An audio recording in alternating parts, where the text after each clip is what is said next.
Today we're going to talk about torque and cadence as it relates to cycling performance.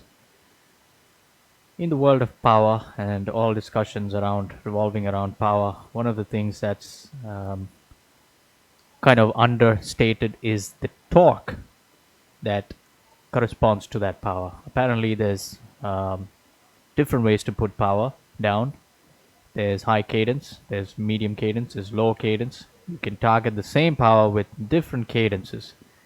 Um, and there really is no simple answer as to what is the best cadence for everyone.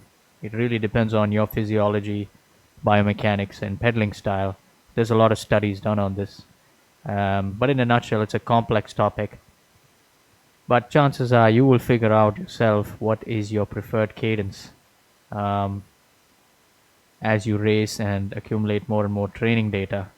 You'll be able to look into your data and kind of figure out where you like to operate in most of the time. Having said that, there does seem to be some room to improve upon. So if you're someone who is really, um, you feel like you are operating in the very low cadence areas like 60, 70 RPM, then that's not really good.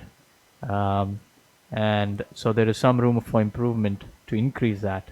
The reason to increase that is because of two things.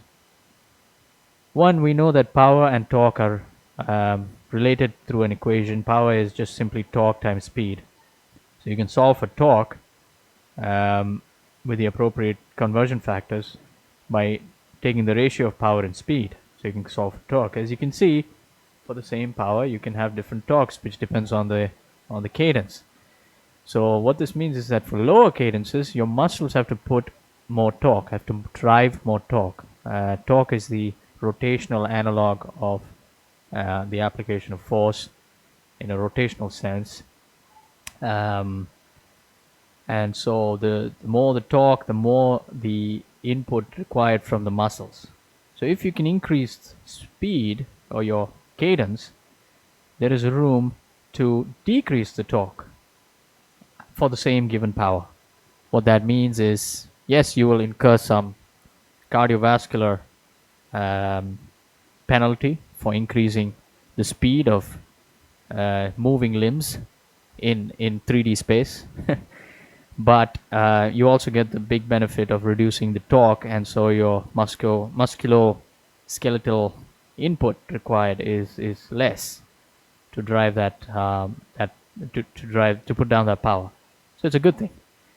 Secondly, we know from a lot of studies that the hemodynamics, that is the way your blood flows from the heart to the muscles and back to the heart again, they change a little bit as you vary your cadence.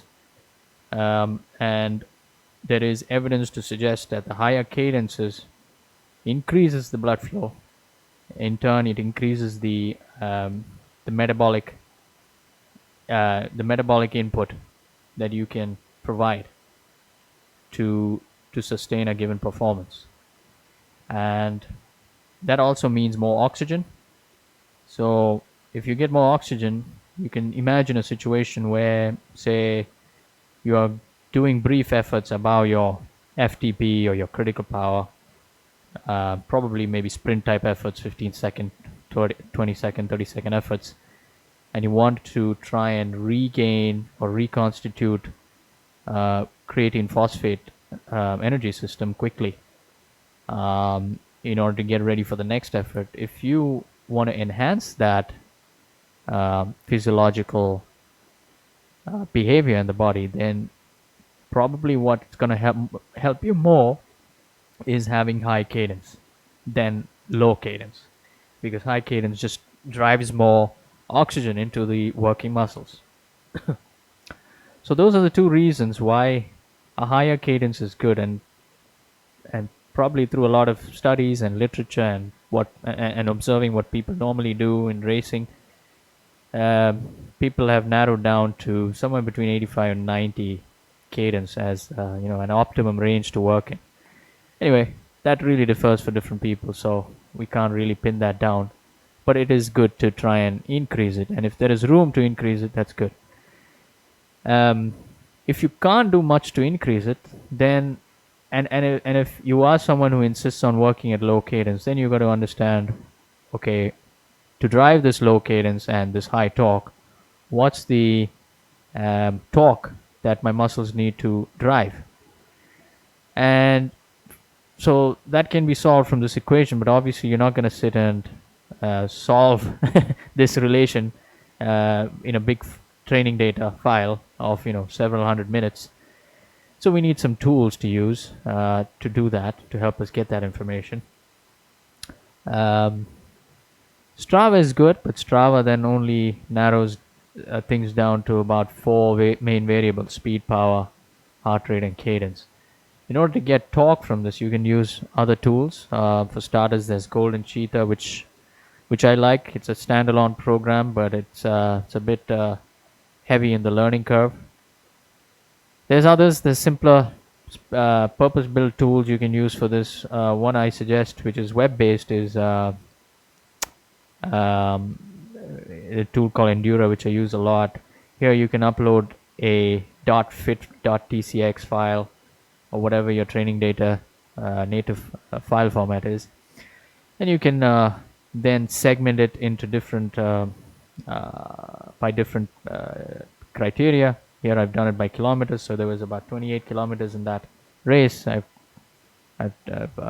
segmented it by kilometer, and then I want to show torque on the primary y-axis and cadence on the secondary y-axis, while I have time on the x-axis, the elapsed duration, if you will.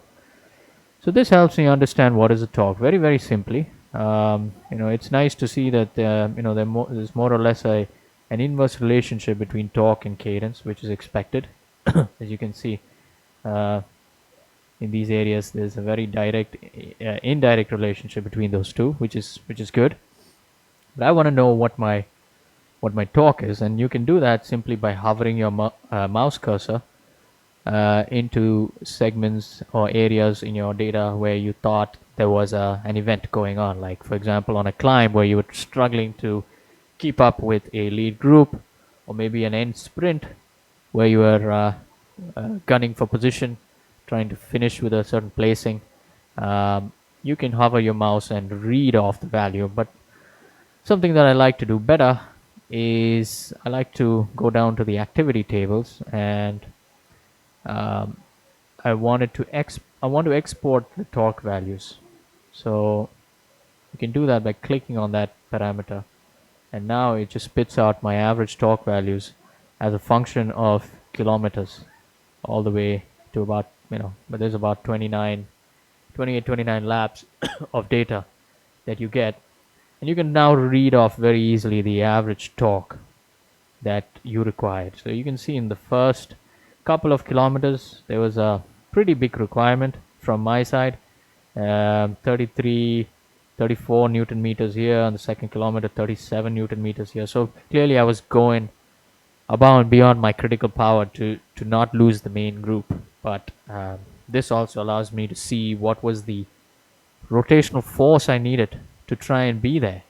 And what happened in the race was I lost the lead bunch, and now I'm wondering if that could have been prevented had I maybe just increased my cadence a little bit. So let's look at the cadence there. So you see the cadences were low. It was a climb of maybe 4 or 5%, and I was out of the saddle and driving the pedals off the saddle. So my cadence was below 80. So the first kilometer about 75, second kilometer about 63. So I was really pushing some high torque. So going into the next season with this transition period in between, I want to know if there's any way I can improve that. Maybe by increasing the cadence so I can decrease the torque input that I would need to hold to hold the steady power, which is about 242 watts. So this is the kind of actionable data that this kind of tool would give you. Okay, Having extracted the torque values um, of the Endura tool, we want to chuck that into a spreadsheet and solve for force. Having an idea of the newtons of force will then allow you to go into maybe a weight room if you're keen on strength training, and will allow you to try and maximize your strength in order to be more comfortable lifting or applying that kind of newtons of force onto the pedals. So for starters, some really elementary theory. You know that you apply force on the pedals, but that force can be resolved into tangential and radial forces. Radial forces are not really instrumental in driving the pedals in the circular motion. Um, it acts in a way against rotational motion. The most of the benefits, most of the contribution is from the tangential force, but this force is not exactly constant. It varies as a function of the position the pedal is in that pedaling circle. So this is just an example where they modeled tangential and radial forces. As you can see, it kind of is like a sine curve, but it's not really. It's an asymmetric sine curve. It's not even a sine curve. You can see that in the tangential direction, maximum force was around 400 newtons just after the 90-degree position. 90 degrees, your 3 o'clock. So just after the 3 o'clock, the pushing power downward was the highest. Your radial forces, which are not really acting in the direction of propulsion, is somewhat lower, but it's still high. I mean, at the same position as 3 o'clock, you can see that radial force is about 200 newtons. So there's no really easy way to solve for this unless you had a model. Maybe you can build one in MATLAB or something. But for our purposes, we just want to know the maximum force that we apply. And for all practical purposes, we can assume that that maximal force is applied when the pedal arm is at 3 o'clock. Or in other words, 90 degrees, just to make things very simple. Having knowing that, then you can use this relation. Torque is simply the crank length times force times sine of the angle between the crank and the vertical. Okay, this angle. But then we know that at 90 degrees, that angle is 90. So sine 90 is what? 1, right? So then torque becomes simply crank length times the force. So now you can solve for force. So really that's an approximation of what is the force when you have your pedals at um, at 3 o'clock. So you can see, so let's just go back to how the data was before. So this was the data that was exported into an Excel spreadsheet. I want to make a new column to the right side of the average torque value, and I want to call it average Newton of force. Okay, and in some other cell I want to enter the crank length, which is 170 millimeter. The reason you have to enter this is because, yes, torque is the amount of newtons you have to apply at a meter of distance. So if you had a 1 meter ruler, then this torque means that you have that you need about 33.99 newtons at that length. But when the lever arm gets shorter, you need more force. So you need to correct that with the appropriate lever arm, which in our case is 170 millimeters. So you take that value and you convert that to meters, and you fix the cell reference. Okay, now you get the torque, the force in newtons for one row of data, which is the first kilometer. Now you just drag and drop that down to the rest, and you get newtons of force. Couple of things. The first 2 kilometers was where we were all on a climb and we were struggling to keep up with the lead bunch. So there was a big high torque input here. Cadences were about 60, in the range of 65, 70. So not very high. I was off the saddle and really dancing on my pedals, just trying to keep up. So torque was quite high, and consequently the newtons of force was also, somewhere between 200 and 220 newtons. Similarly, somewhere in the middle, also I had a nice a brief spurt of high torque, where we're trying to make a break happen between the chase group, among the chase group we were in, and then the final spurt happened in the ending, at the sprint, where it was all mano a mano, laid all on the line, and it was about in terms of watts, I had nothing left. So the sprint was about about 300 actually average, but at the peak about 520 watts. Really nothing left. It was an uphill sprint, and the corresponding newtons. So it's about 248. So knowing the newtons of force from your pedaling, you can then go and figure out what is the newtons that you need to hit in the gym with weights in order to try and uh, maximize your strength. Obviously, you want more strength. Strength is the maximum amount of weight you can lift. So the idea is that the more strength you have, then the lower percentage of that maximum strength these forces become in the future when you are a stronger person. So it really you become more efficient. You don't need as much metabolic input to lift that much weight, and assuming you translate the benefits in the weight room to pedaling action and pedaling capability, then we can assume that you will become a stronger rider, because these forces are a lesser percentage of your new gained strength. So that's the whole funda. And so the conclusion of the video is we looked at race data and we used a tool to extract our torques, and then we just exported that data and then just solved for newtons of force from first order physics, really. And so that allows us to understand what are the kind of weights we need to hit in the gym. We know that force is just simply mass times acceleration. So if you were squatting, for example, you can substitute acceleration with acceleration due to gravity, and so you can try to match up the weights to sort of match the amounts of newtons that you get from here.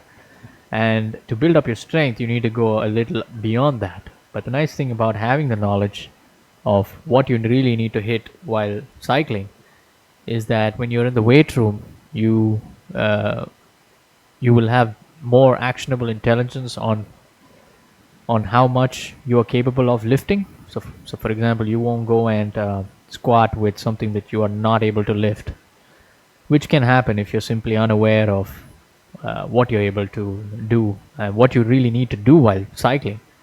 You need to ask the question: do I really need to lift that much? And secondly, can my body handle this much weight, especially as I squat?